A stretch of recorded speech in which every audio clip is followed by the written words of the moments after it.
I would now invite Mr. Nitesh Jain, the director of CRISIL, to deliver the industry keynote.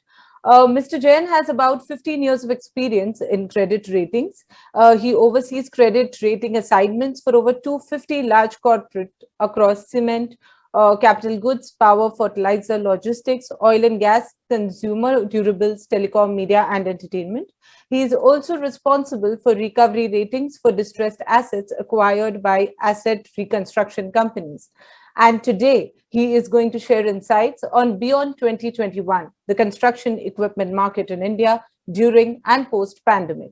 Over to you, Mr. Jain, and you would have 15 minutes for your keynote. Thank you, Shreyal.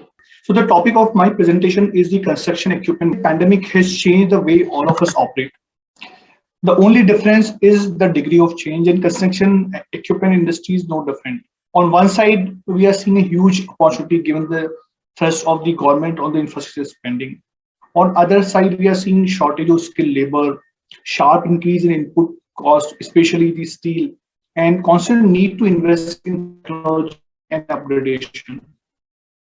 I have three sections in my presentation. First, overview of the construction industry as a fortune of construction equipment industry is closely linked to the construction activities. Second, construction equipment industry itself, followed by role of technology in construction equipment space, leading to the panel discussion. So at an overall level, there are three pillars of construction: infrastructure, building, and industrial. COVID impacted FY21 performance significantly, as we can see that overall construction activity was down by almost 20%. But on this low base, we are expecting 30 to 35% growth in the current fiscal. And on a long-term basis, we are seeing 6 to 8% annualized growth. So that's broadly the story from the growth perspective going forward. And we see this growth is largely driven by the infrastructure. And even in the pandemic, the impact on the infrastructure spending was minimal. It is still reported a growth, while the other sectors, subsectors, reported negative growth. So within infra, road, railway, and urban infrastructure will lead the pack. If I talk about the buildings and even the industrial segment, these were the most impacted because of the COVID, which also led to significant deferral of the capex, which we will see that it's being pushed from last fiscal to the current fiscal, and therefore you see significant growth in these two sub-segments. Even the extension, which Mr. Patodik did also mention about the RERA and even the new launches or the PMAY, that will also give the impetus to the overall construction activity. So let's see. Because the topic is the pandemic and post-pandemic. So let's see how the construction industry has shaped up, or how it is behaved post-pandemic. And these are some of the, I would say, high frequency indicators. Let's say the bitumen consumption actually was 12% up in fiscal 21, indicating the road construction activities continued at a robust pace. Even if we look at the infrastructure spending, be it central government, NHI, rural road, all had posted significant growth, even in 21, which is the pandemic year. If I look at the specific focus of government for the rural economy, which actually suppressed the impact of COVID, at least in the first wave. So spending of Manrega were up almost like a 63% last fiscal.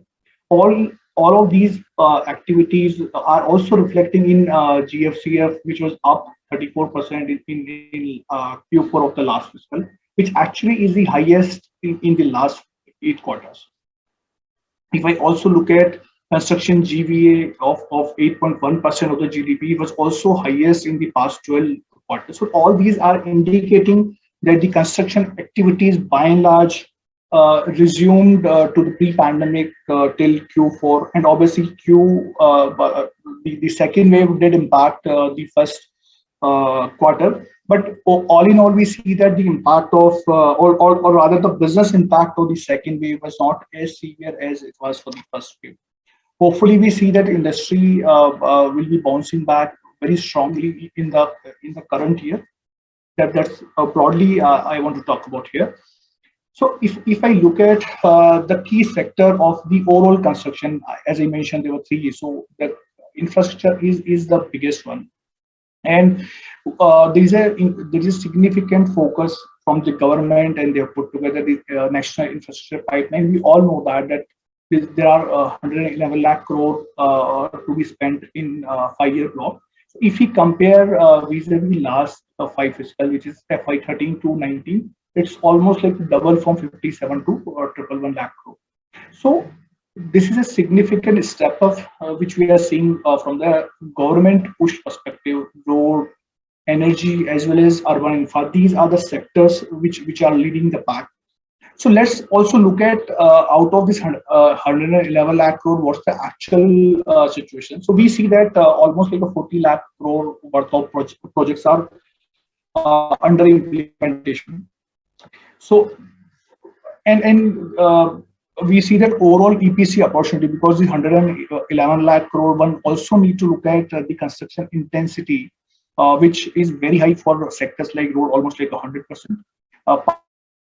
Power could be low, like 15 to 20%. So all in all, these are sizable EPC opportunities of 65 lakh crore out of 111 lakh crore is broadly the sense.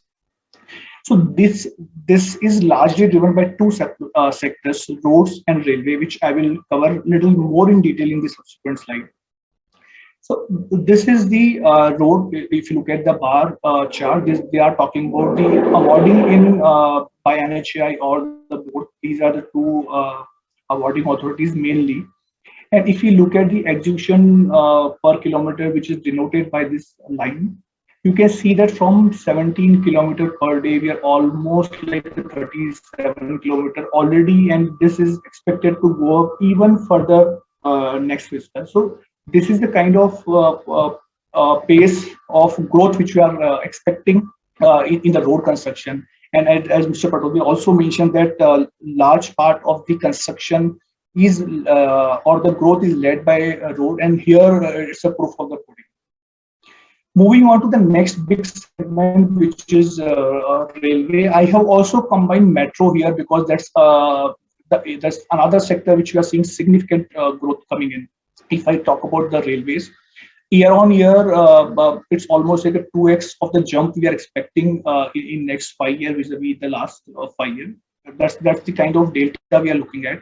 And even if I look at the metro, which is another key growth driver, even there we are seeing significant growth of 30 to 40% in next 5 years. So all in all, we see that infrastructure will be the key driver for the construction activities. So let's look at how does this translate to the growth opportunities for the construction equipment, which brings me to the next section of my presentation. So Indian construction equipment industry is somewhere pegged like $6.5 billion, or roughly 45,000 crore as per the industry body ICMA. Annually, there are 80 to 1 lakh, the construction equipment are sold on an annual basis. It's third largest, as Mr. Patodia already mentioned, employing almost 3 million people directly or indirectly. So it can be broadly classified into three categories. If you see my screen, it's earth moving equipment, material handling, and road building.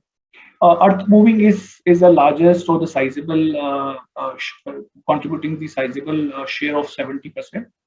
On the right hand side, we have also given the end use. So if you look at it, it's driven largely by road, most of the construction equipment business as well, but other segments like mining, port, warehouse, those are also contributing in bits and pieces, but it's largely driven by the road sector.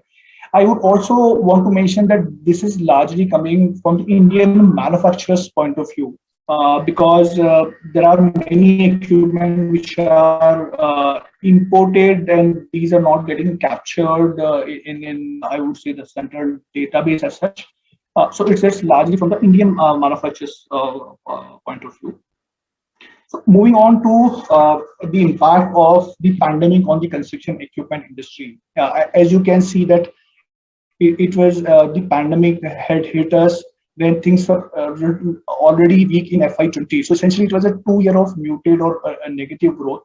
But this year we are seeing a recovery which is coming back. If I look at the volume growth of some 17 to 20% is our expectation. But value growth, you see, it's very different in the current year vis-a-vis all other years. It's driven by the input prices being passed on to a large extent. At the same time, some of the technological upgradation like BS6, etc., those will also be driving the value growth, which expected to be significantly higher than the volume growth. So one more point I just want to leave before we move on to the next segment from the construction equipment segment, how things are shaping up.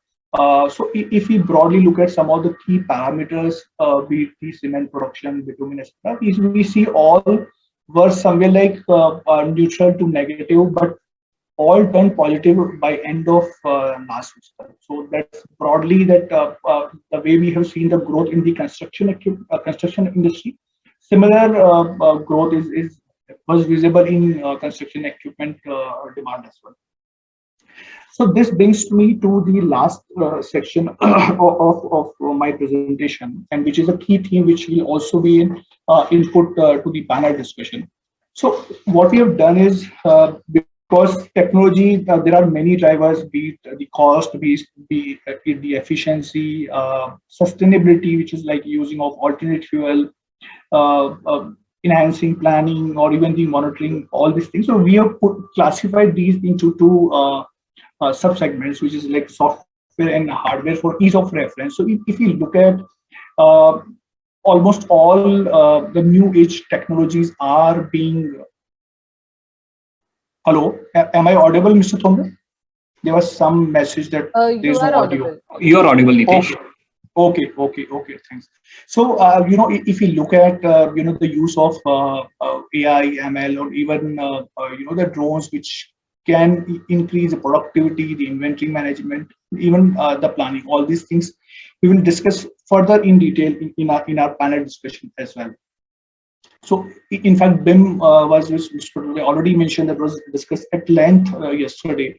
So I'll not repeat some of those points, but broadly, these are the areas which we are seeing are clearly changing the way the construction equipment industry is also navigating.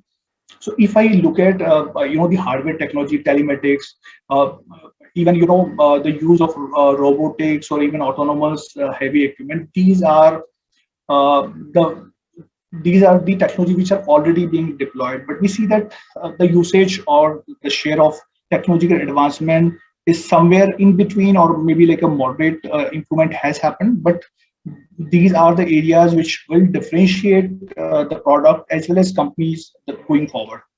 So this brings me to the last slide of the presentation before we move the panel discussion. That all in all, if I summarize the presentation, we see that construction in general is back on track. The COVID impact is largely subsided. If we look at the NIP is going to give a significant impetus to the infra spending. The way construction industry is rebound, similar impact or similar benefit we are seeing in the construction equipment industry as well. As I mentioned, that there was a strong momentum since Q4 FY21. All in all, technology is on the cusp of reshaping the construction and the CE industry. The new age technology as well as the applications, even the global adoption of, adoption of global technologies will make Indian manufacturer more resilient in the times to come. So this brings me to the end of my presentation. Over to you, Shrigal. Thank you, Mr. Jain.